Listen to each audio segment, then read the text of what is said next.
自民国36年起，政府明定每年11月1号为双年节。台南市商业会为庆祝第77届双年节，30日暗时伫安平区举办联谊餐会，并由台南市各商业工会推荐优良商号接受表扬，场面热烈盛大。兴业股份有限公司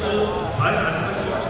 除了表扬，台南市商业总会更是开霸道，宴请各界好朋友。伫这座餐会上，台南市商业总会理事长宋俊明，也甲韩国庆州商工会会长李相杰共同签署 MOU 合作备忘录，拓展两国国际商机。各位的见证之下，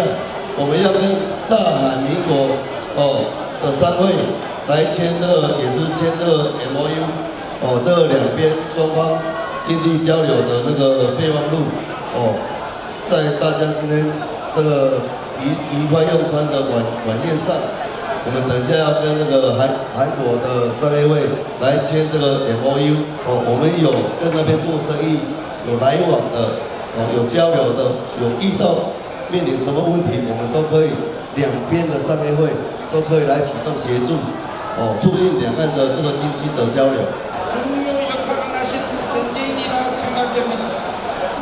我知道我们台南商业会是我们艺术的，台南也是台湾的经济发展的有贡献的大家，也希望我们一起努力。市长温特也特别出席活动，为这场国际友谊交流来做见证。我们见证我们台南市商业会跟大民国庆州市商业会缔结这个缔结结盟的 MOU， 那能够有更好